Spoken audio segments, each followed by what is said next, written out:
Hello बच्चों, हम पिछले वीडियो में शक्ति और सत्ता का विस्तृत अध्ययन किया, जिसमें इन दोनों ही अवधारणाओं की अर्थ, परिभाषा, स्रोत, प्रकृति, इनका व्यापक हमने अध्ययन किया। आज हम जो है शक्ति और सत्ता का तुलनात्मक अध्ययन करके पता लगाएंगे कि दोनों में मूलभूत रूप में क्या अंतर है। शक्ति और सत्ता दोनों ही शब्दों को अक्सर जो है समान अर्थों में प्रयोग किया जाता है, किंतु वास्तव में ये दोनों शब्द भिन्न भिन्न अर्थ वाले और भिन्न भिन्न अवधारणाओं की ओर संकेत करते हैं, है ना। शक्ति में सदैव बाध्यता यानी बल का भाव निश्चित रहता है, चाहे शक्ति स्वयं बल से भिन्न होती है। और सत्ता को कानूनी तौर पर शक्ति के प्रयोग का अधिकार होता है, किंतु स्वयं सत्ता शक्ति से भिन्न होती है। सत्ता ही शक्ति को कानूनी आधार प्रदान करती है, अर्थात सत्ता के बिना जो है शक्ति गैर कानूनी होती है ना। तो शक्ति और जो सत्ता का समन्वय होना किसी भी संगठन के सुचारू संचालन के लिए आवश्यक है। और इसमें जो हम अंतर हैं शक्ति और सत्ता में, इसके अंतर को हम निम्न बिंदुओं के आधार पर या चर्चा कर सकते हैं, समझ सकते हैं, है ना। पहला बिंदु है शक्ति व सत्ता दोनों भिन्न प्रवृत्तियों से संबंधित है। जैसा कि मैंने अभी पहले भी बताया था कि व्यक्ति में दो परस्पर विरोधी प्रवृत्ति पाई जाती है, शक्ति की कामना और सहयोग की कामना। व्यक्ति की शक्ति की कामना व्यक्तियों में शक्ति संघर्ष को जन्म देती है, किंतु व्यक्ति की सहयोग की कामना समाज में जो है समाज को जन्म देती है। यह उल्लेखनीय है कि व्यक्ति में शक्ति की प्रवृत्ति की तुलना में सहयोग की प्रवृत्ति अधिक बलवान होती है। अतः व्यक्ति को न केवल समाज की स्थापना में इससे सफलता मिली है, अपितु सदैव एक सुसंगठित एवं सुव्यवस्थित समाज की कामना भी करता आया है। इसलिए व्यक्ति द्वारा राज्य की भी स्थापना की गई है। व्यक्ति की यह शक्ति संबंधी प्रवृत्ति ही राज व्यवस्था में शक्ति के रूप में दिखाई पड़ती है, और उसका सहयोग यानी सामाजिकता की जो प्रवृत्ति है वह राज व्यवस्था में सत्ता के रूप में दिखाई पड़ती है। आगे समझ में, यानी कि मानव में जो सहयोग और जो शक्ति और संघर्ष दो तत्व हैं, और शक्ति और सहयोग दोनों के बीच विरोधी संघर्ष की प्रवृत्तियाँ दिखाई पड़ती हैं। जब शक्ति की जो प्रवृत्ति है ये मानव में शक्ति को जन्म देती है, और सहयोग की जो प्रवृत्ति है वो समाज में समाज को जन्म देती है, सामाजिकता को जन्म देती है ना। तो ये दोनों विरोधी तत्वों से संबंधित है। शक्ति जो है दूसरा पॉइंट है, शक्ति भौतिक तत्व है, सत्ता वैधानिक तत्व है ना। शक्ति में बल निहित रहता है और इसलिए वह बाध्यकारी भी हो सकती है, और अपने इन लक्षणों के कारण शक्ति को भौतिक तत्व माना जाता है। यह राज व्यवस्था में प्रभुत्व के रूप में प्रकट होती है और राज व्यवस्था को भौतिक आधार प्रदान करती है, जबकि सत्ता जो है वो जन सहमति पर आधारित होती है और इसमें प्रभाव निहित होता है। यह राज्य में वैधानिक तत्व के रूप में दिखाई पड़ती है और राज व्यवस्था को वैधानिक आधार देती है। ठीक है। तीसरा पॉइंट है, शक्ति साधन है, सत्ता कर्ता है ना। सत्ता किसी भी पद में निहित संस्थागत होती है तथा यह निश्चित मूर्त एवं वैधानिक भी होती है ना। सत्ता निश्चित मूर्त एवं वैधानिक होती है। अपने इन गुणों के कारण ही सत्ता किसी भी राज्य व्यवस्था में कर्ता की भूमिका निभाती है। इसके विपरीत शक्ति असंस्थागत, अनिश्चित और अमूर्त होती है। यह अपनी प्रकृति से वैधानिक भी नहीं होती, अतः किसी भी राज्य व्यवस्था में कर्ता की भूमिका निभाने में असमर्थ होती है।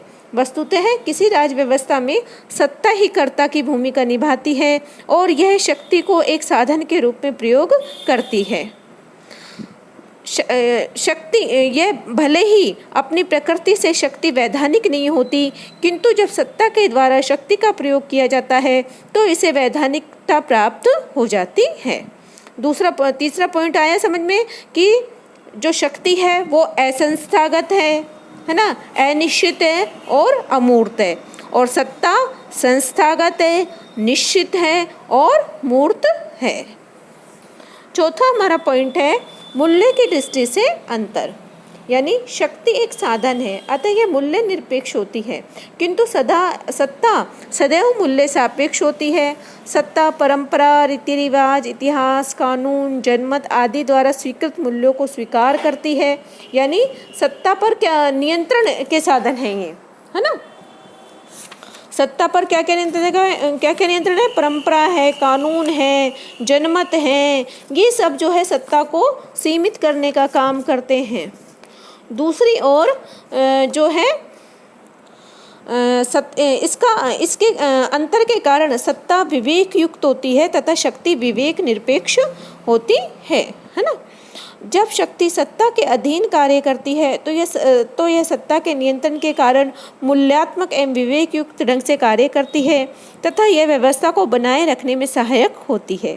किंतु जब शक्ति सत्ता से स्वतंत्र होकर कार्य करती है तो यह मूल्य विरोधी, विवेकहीन एवं स्वेच्छाचारी होती है तथा समाज में असंतोष एवं बिखराव को पैदा करती है। तो वस्तुतः सत्ता के नियंत्रण से मुक्त शक्ति अत्याचारपूर्ण होती है और इसे गैर कानूनी या अवैध माना जाता है।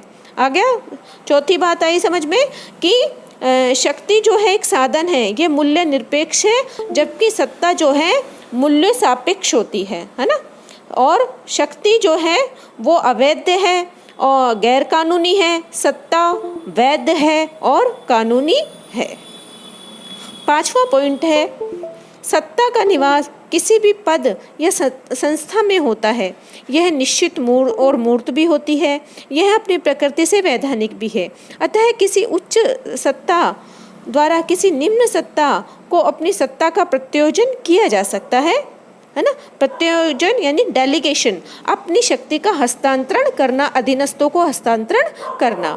किंतु शक्ति के उपरोक्त गुण एवं लक्षण शक्ति में ये सब नहीं पाए जाते, उसके द्वारा शक्ति का प्रत्योजन नहीं हो सकता।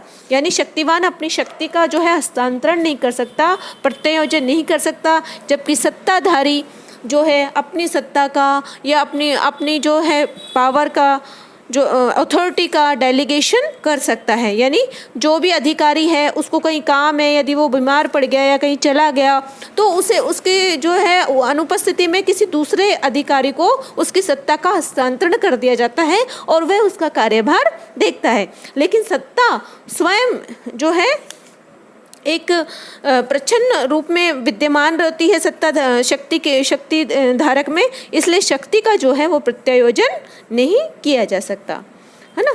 तो इस प्रकार हमने इन बिंदुओं के आधार पर शक्ति और सत्ता में अंतर को समझा और अनेक राजनीतिक व्यवस्थाओं और संगठनों में अनेक ऐसे उदाहरण मिलते हैं कि वरिष्ठ व्यक्ति के पास केवल सत्ता है और अधीनस्थ या कनिष्ठ व्यक्तियों के पास शक्ति, लेकिन यह अवांछित स्थिति है। इन दोनों को उचित समन्वय एक शाश्वत समस्या है जिसे सफल नेतृत्व के द्वारा ही सुलझाया जा सकता है ना। और यद्यपि इन दोनों में काफ़ी अंतर है, किंतु व्यवहार में ये एक दूसरे के पूरक भी हैं, है ना। इसलिए इनमें घनिष्ठ संबंध भी पाया जाता है। किसी भी राज्य व्यवस्था के सफल संचालन के लिए अनिवार्य है कि शक्ति व सत्ता में उचित समन्वय हो। एक के अभाव में यानी शक्ति के अभाव में सत्ता और सत्ता के अभाव में शक्ति जो है परस्पर तीव्र विरोध की स्थिति पैदा हो जाती है। तो इसलिए किसी भी राज्य व्यवस्था के सफल संचालन के लिए इन दोनों में परस्पर संतुलन आवश्यक है और उसका अस्तित्व तभी रह सकता है जब शक्ति और सत्ता का उचित समन्वय किया जाए, क्योंकि अत्यंत लोकप्रिय शासक को भी शासन सत्ता के संचालन के लिए सत्ता और शक्ति दोनों की आवश्यकता होती है। तो इस प्रकार आज हमने शक्ति और सत्ता का तुलनात्मक अध्ययन करके इन दोनों ही अवधारणाओं में अंतर स्पष्ट करने का प्रयास किया है। धन्यवाद।